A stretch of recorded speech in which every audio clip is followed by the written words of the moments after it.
I'm Elise Hu. And I'm Josh Klein, and we're the hosts of Built for Change, a podcast from Accenture. On Built for Change, we're talking to business leaders from every corner of the world that are harnessing change to reinvent the future of their business. We're discussing ideas like the importance of ethical AI or how productivity soars when companies truly listen to what their employees value.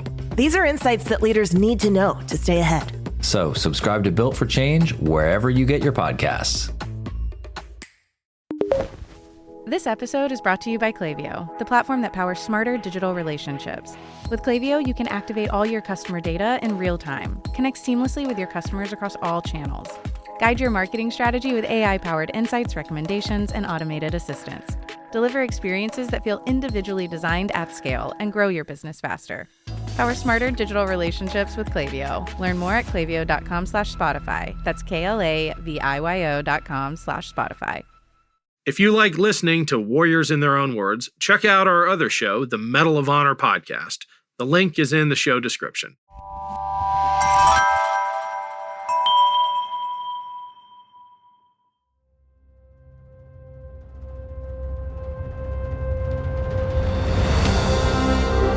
I'm Ken Harbaugh, host of Warriors in Their Own Words. In partnership with the Honor Project, we've brought this podcast back at a time when our nation needs these stories more than ever. Warriors in Their Own Words is our attempt to present an unvarnished, unsanitized truth of what we have asked of those who defend this nation. Thank you for listening, and by doing so, honoring those who have served. Today, we'll hear from Lieutenant Colonel James Wirth. Wirth served as a togglier in a B-17 bomber during World War II. Well, of course, the 8th Air Force first got to England in 1942. Very small. Flew a few missions into France early on in 42. Late 42, they finally went to Germany for a mission.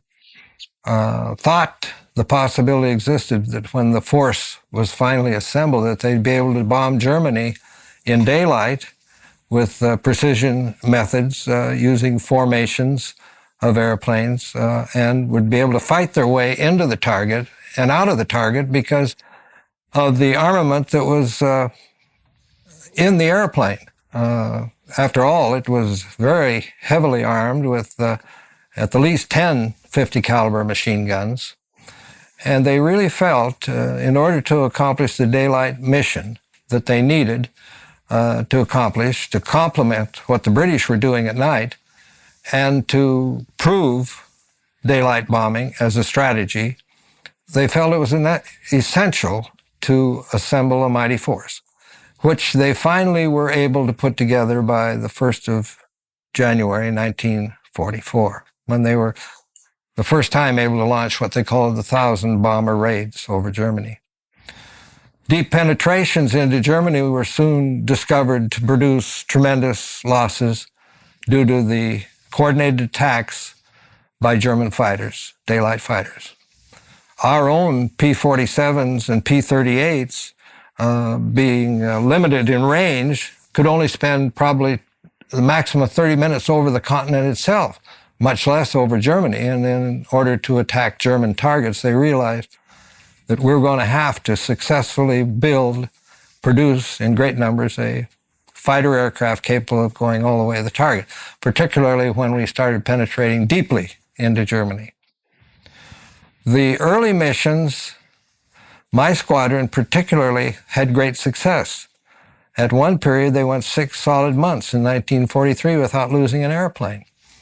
The other squadrons in the wing lost airplanes. And we had one squadron, the 367th, which we called Clay Pigeons, which had the reputation of losing airplanes on every mission, no matter what.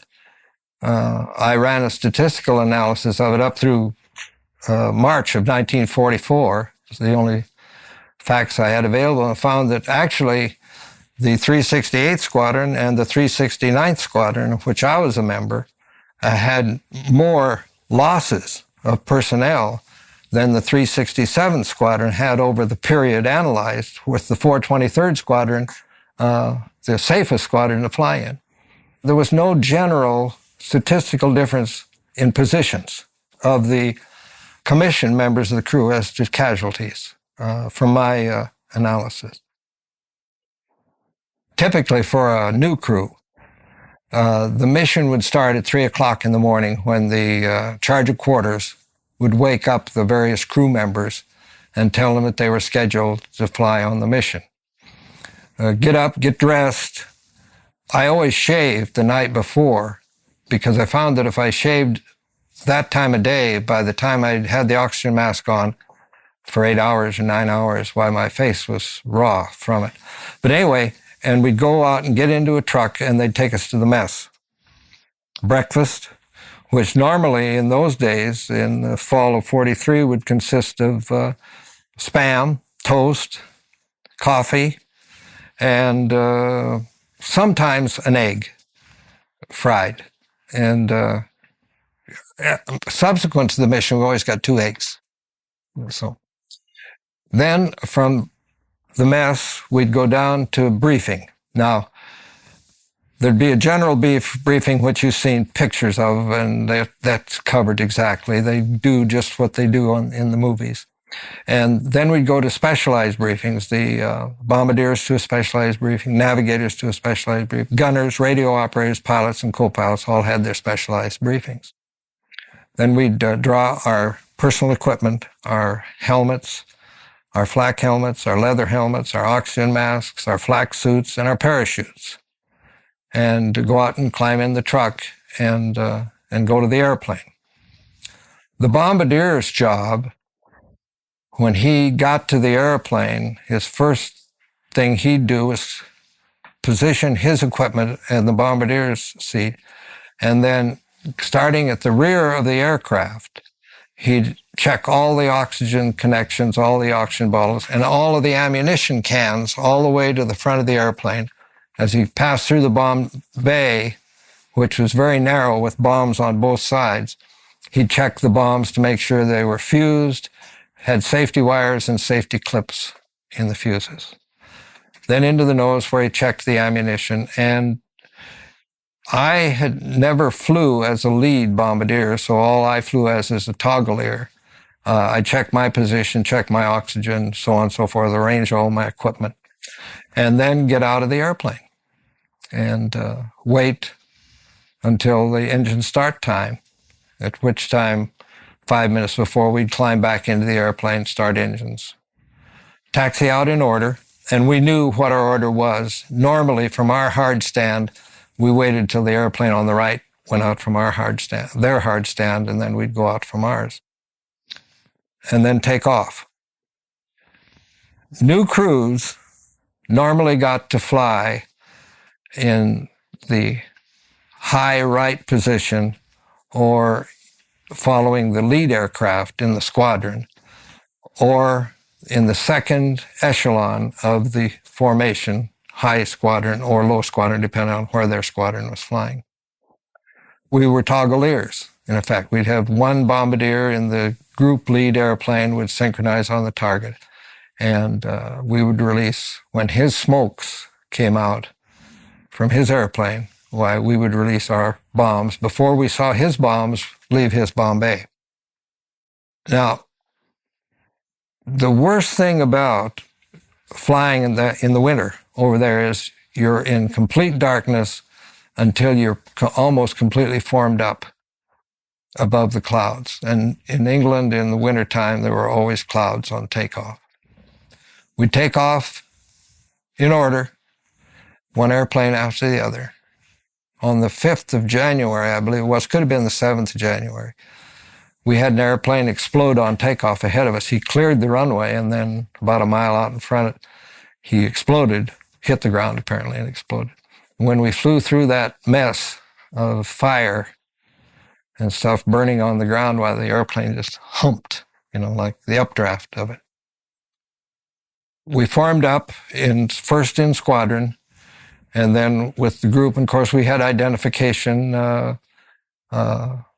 on the airplane. Each airplane had certain markings on it so that you could identify your squadron, could identify the group.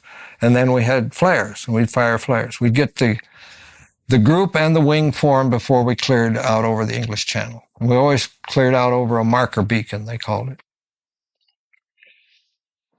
And going to Germany, unless we went up to northern Germany, Bremen, Kiel, up in there, we always cleared in over Holland. And almost always the same route into Holland, because we knew where their flak batteries were, and we would go between flak batteries. Normally, going into a target, we'd go at 20,000 feet. And the indicated airspeed was 150 miles an hour, which would give you about at 20,000 feet in those weather conditions, probably 230 miles an hour true airspeed. We'd go to a pre-IP, an IP, and a target, release the bombs, turn back, and come home. It was always a great relief to release the bombs for some reason.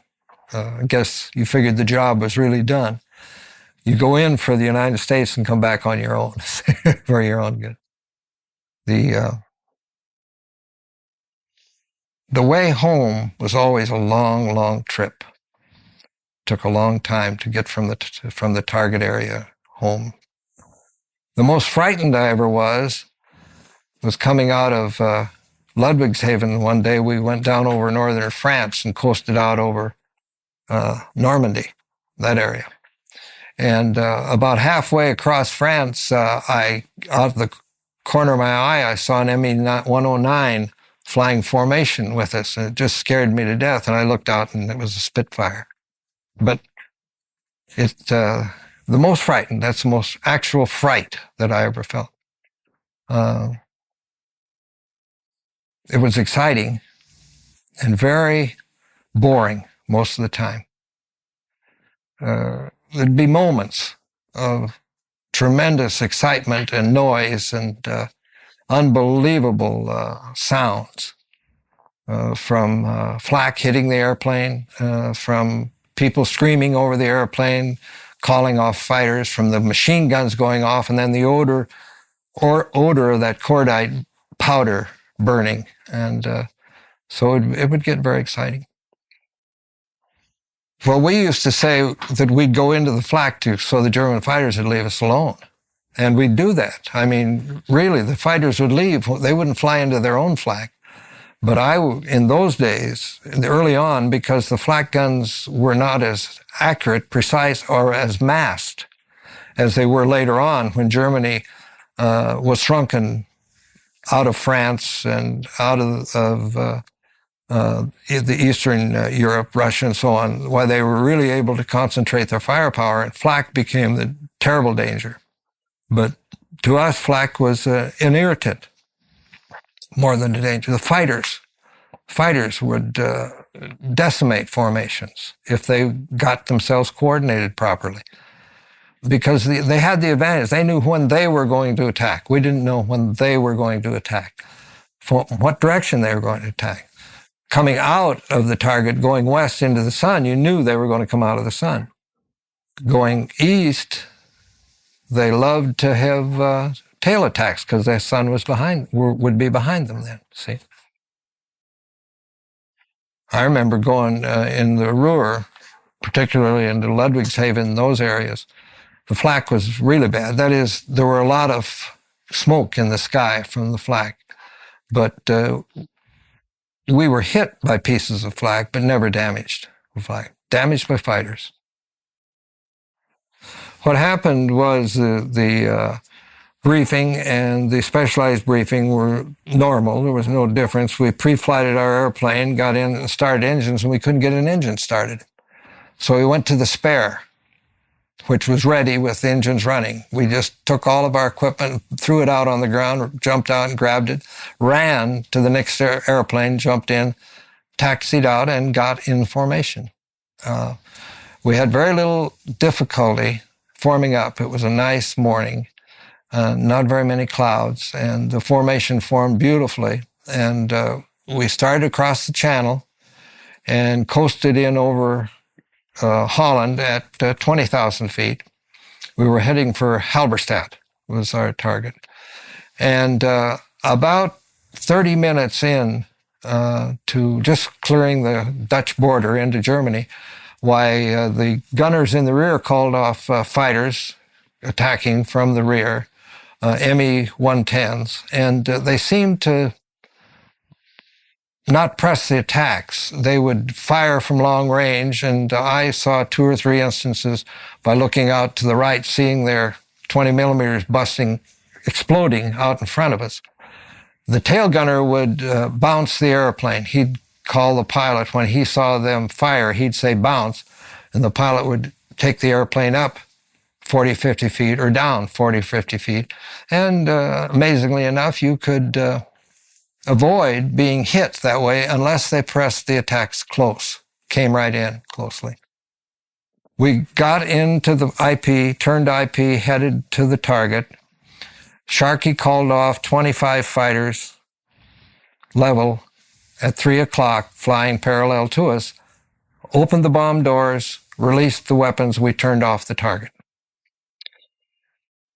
Turned west, still at 20,000 feet. And then I noticed that the lead aircraft in the squadron, his bomb bay doors weren't completely closed.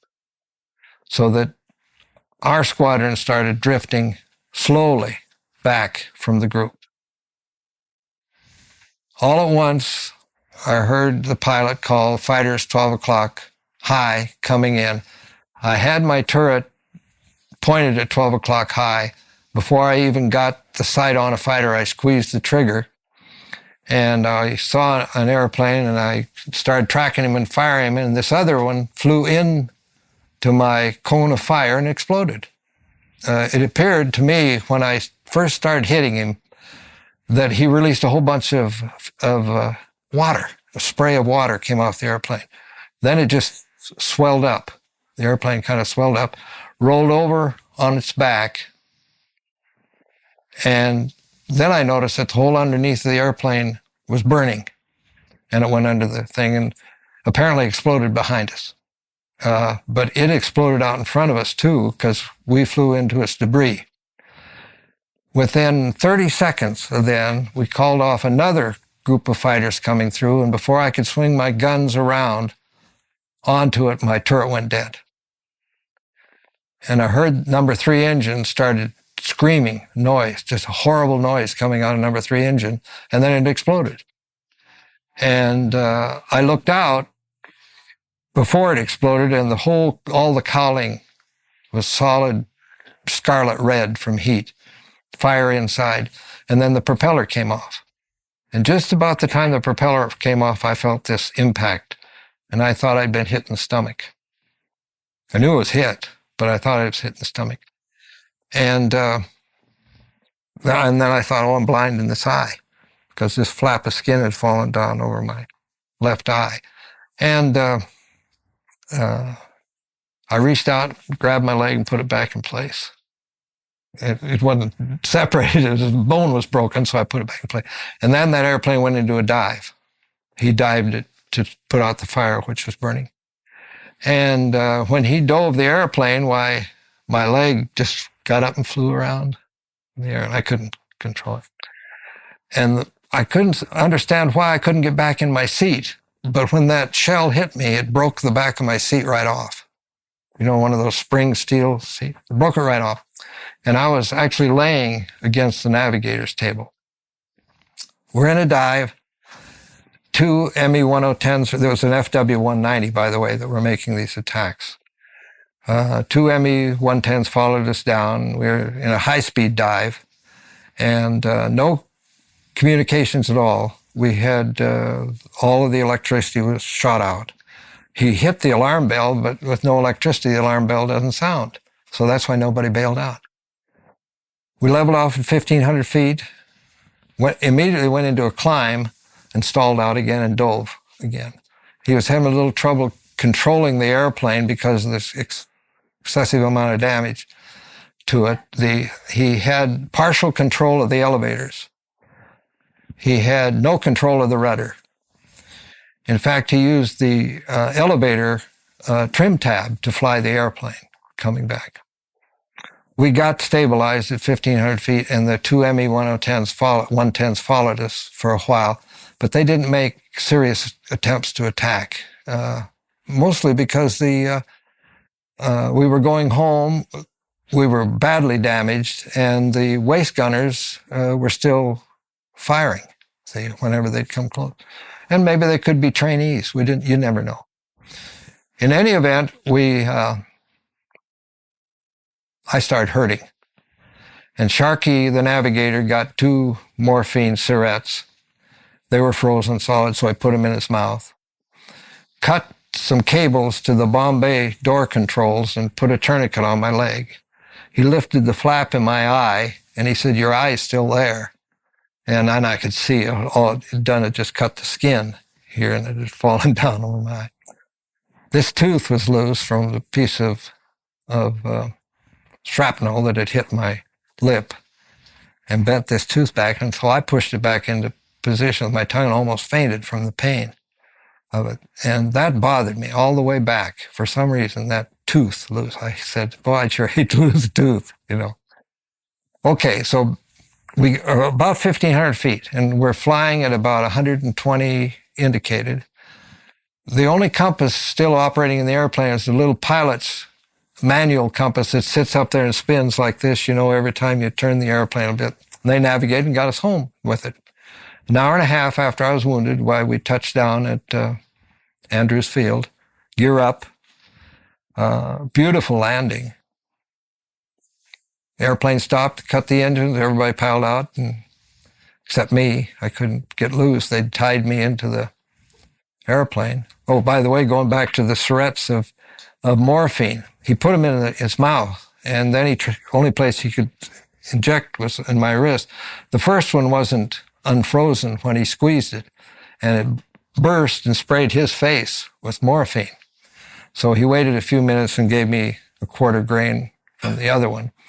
And within 10 minutes, I was completely out of pain, comfortable. The bleeding had been stopped. They wrapped me in a parachute, dragged me back into the passageway under the pilot and co-pilot by the automatic flight control equipment, tied me to the stanchions in there with the parachute cords. And then everybody else except the pilot and co-pilot went into the radio room. And we crash landed in Andrews Field successfully. And the next thing I remember is that I was laying there, and all at once a fireman's axe came through the side of the airplane about 6 inches from my other leg. And so I opened the door, the escape hatch there, and I said, "I'm in here, don't do that anymore," and I closed the door again. A few minutes later, the medical officers, 2 of them showed up, and I remember one saying, "Here he is," and a few minutes later he says, "He doesn't have a pulse." And the next thing I knew, I had 2 bottles, one in each arm. And then they got one of those tin things that they put cadavers in and tightened it down around me and said, "How are we going to get him out of here?" And so, being the smart guy that I was, I said, "Let's take a machine gun barrel and knock the nose of the airplane out with the barrel." It's all glass, all plexiglass, which they did, and carried me right through the nose into the ambulance. End of the adventure.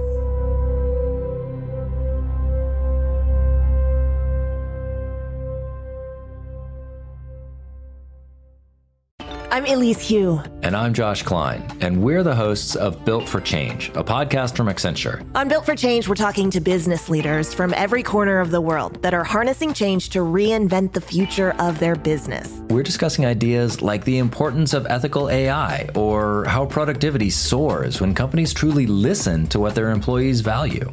These are insights that leaders need to know to stay ahead. So subscribe to Built for Change wherever you get your podcasts.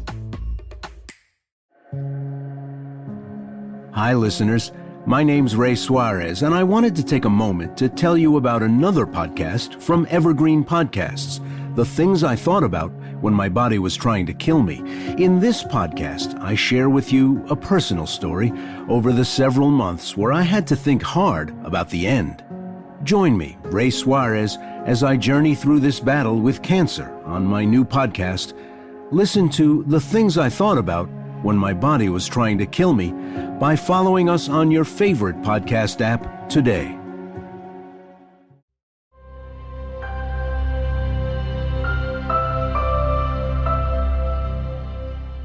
We had a system that when you approached the field, you could fire red, the flare, 2 flares, one red and the other one red. That means that the airplane's damaged and you had wounded aboard. And so they'd send the fire trucks and the ambulances, and they're always right there to meet you. When the airplane stopped, they were already squirting us with foam. And the ambulance parked right in front of the airplane. It didn't take long to get me out, even with all they did, because it was dark when we landed, close to being dark, maybe 3:30 in the afternoon, and I could still see the airplane as they carried me away from it. Mm-hmm. Well, did you have a lot of respect for the German pilots? Oh, yes. Typically, if you dropped your gear and your flaps, they'd leave you alone and escort you to the ground.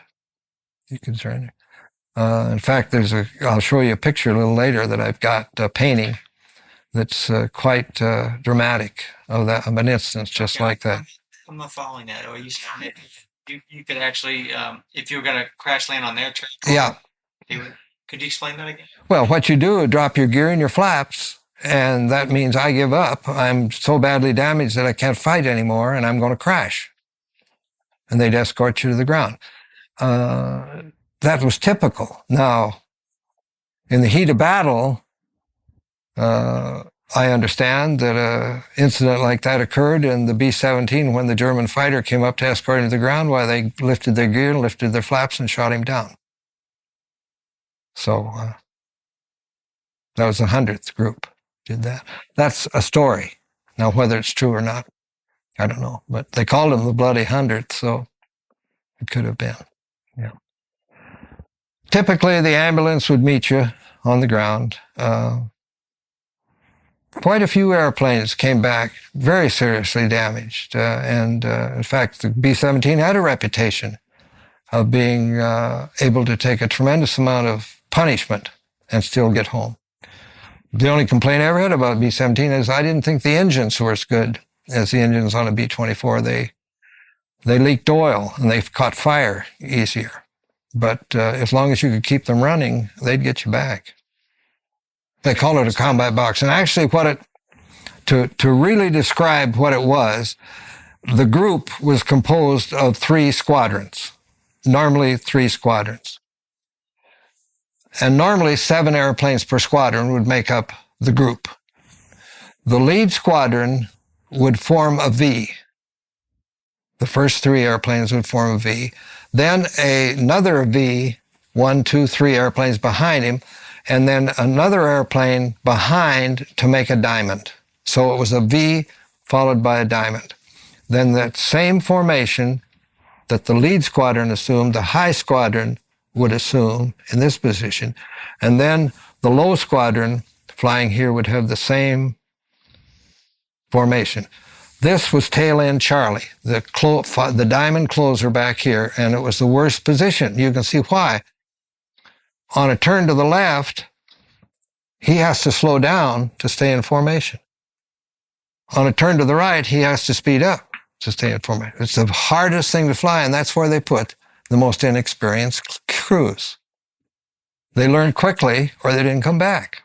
See, but you'd approach the target in that formation, a V of V's with diamonds closing it. That was the formation that LeMay desired, because if you look at it closely, with the lead airplane and then the airplane on his right wing being a little bit higher and the airplane on his left wing being a little bit lower, both behind, all their guns clear, see?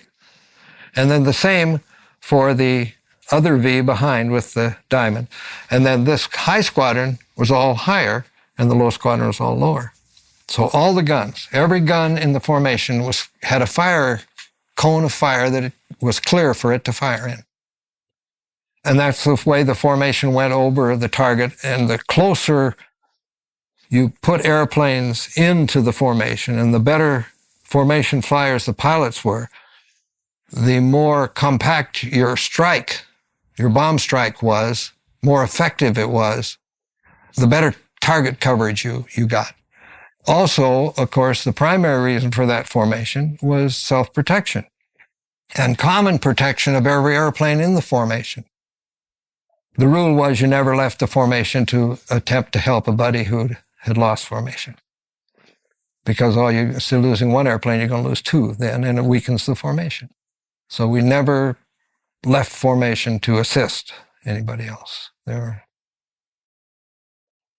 We turned back for weather, but never turned back for enemy action. In fact, the day I was wounded, weather turned back the 2nd and 3rd Bomb Division and all the fighters, and the 1st Bomb Division went into the target alone, and that's why we suffered such high casualties in aircraft that day, is because the entire German Air Force had been launched because they knew all of 8th Air Force were going, and they were therefore able to concentrate all their firepower on just one division at first. I think we had 283 airplanes and had over 410 fighter attacks that day. Lost 42 airplanes. There's a story in my group. It was an easy airplane to fly, too. Very easy airplane to fly. In fact, I could fly it with no experience whatsoever. My problem with the B-17 was I had trouble lining up on the end of the runway. You see, when you come up from small airplanes up into a big airplane, you overcome that through practice. But the first experience I ever had in handling the controls in an airplane was a B-17. And I found that I had a terrible time on landing approach to keep the airplane lined up on the runway with the drift killed. I found out there was a trick later on, after a long time all you had to do was point the nose at the end of the runway. Just point the nose at the end of the runway and keep it pointed there, and you would fly a curve into the runway. And that was sufficient to get you on the ground. We had a navigator in the group, pilot and co-pilot both dead, that successfully flew an airplane back and landed it.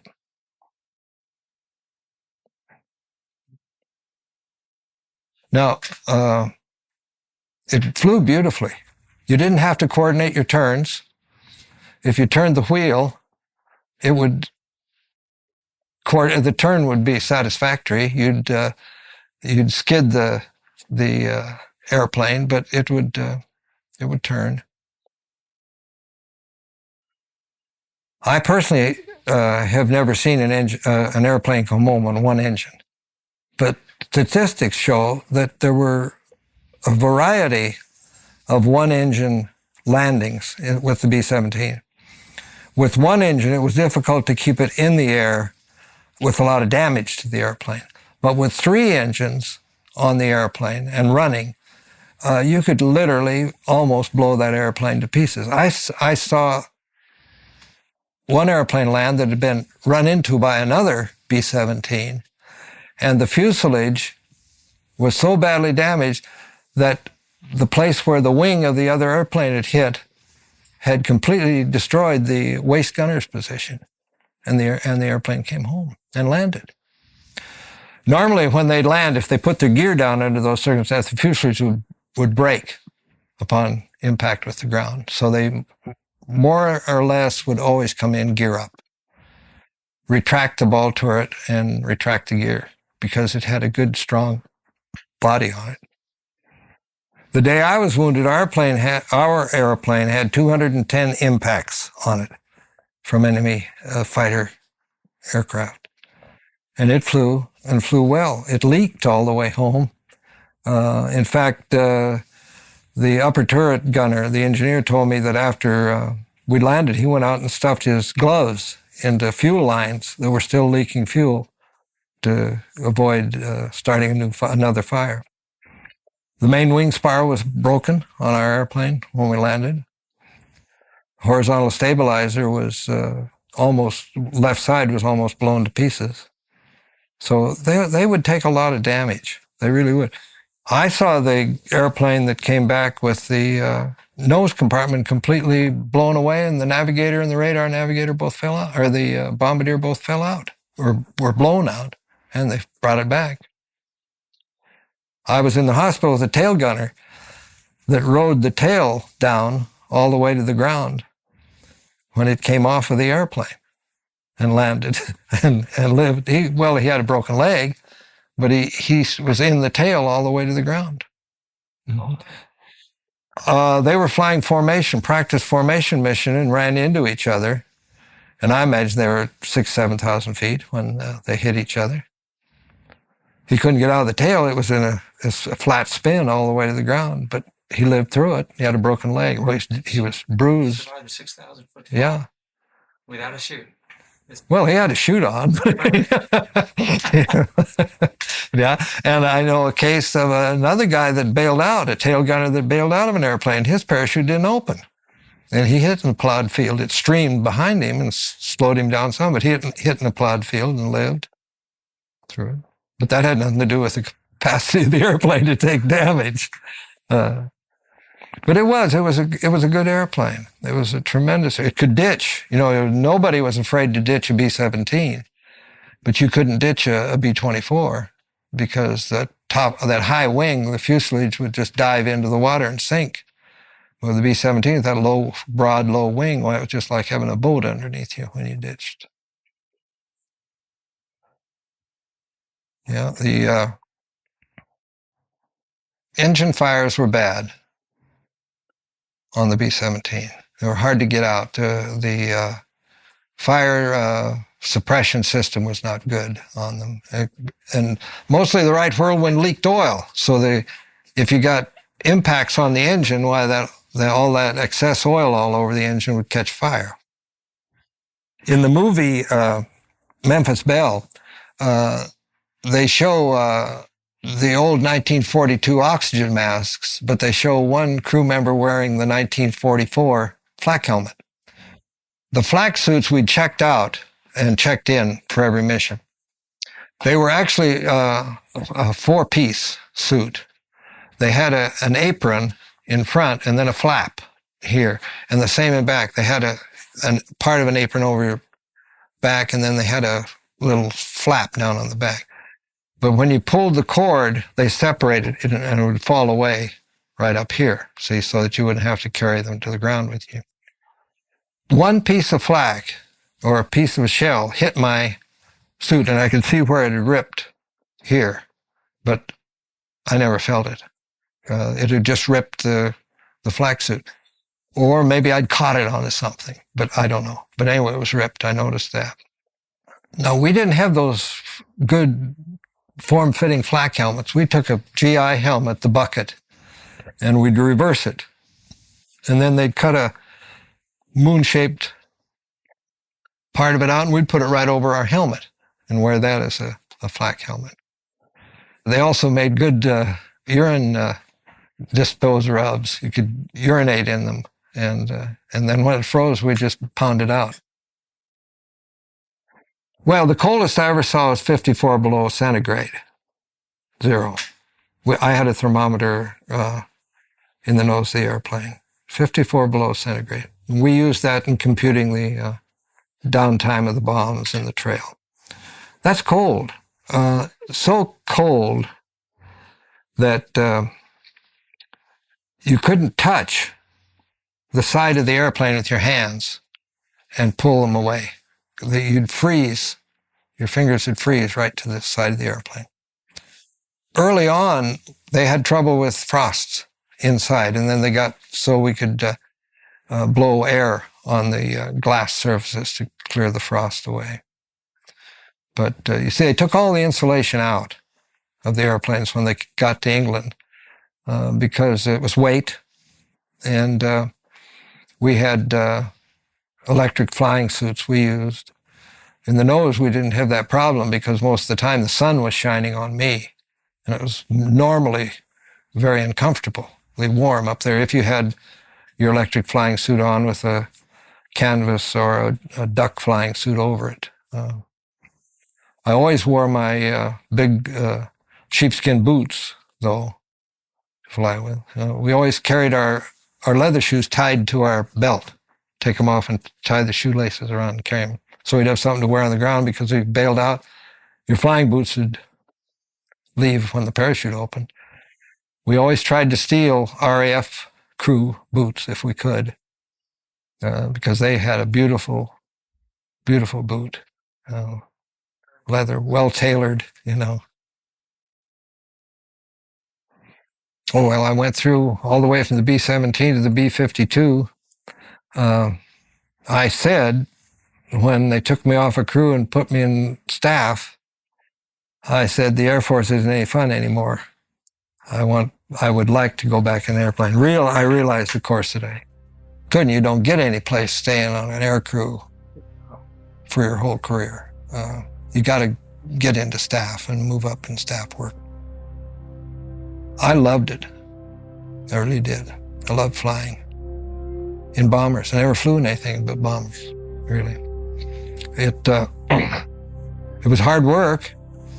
Every mission was an adventure. No mission ever turned out the way it was planned. I mean, exactly the way it was planned. Pretty close, lots of times. But there were always challenges, always surprises, jubilation when things went really great, and lots of fun with the people, great people, surprisingly wonderful people. That was Lieutenant Colonel James Wirth. Thanks for listening to Warriors in Their Own Words. If you have any feedback, please email the team at kharbaugh@evergreenpodcasts.com. We're always looking to improve the show. And if you enjoyed this episode, don't forget to rate and review. Warriors in Their Own Words is a production of Evergreen Podcasts in partnership with the Honor Project. Our producer is Declan Roars. Bridget Coyne is our production director, and Sean Rule-Hoffman is our audio engineer. Special thanks to Evergreen executive producers Joan Andrews, Michael DeAloia, and David Moss. I'm Ken Harbaugh, and this is Warriors in Their Own Words.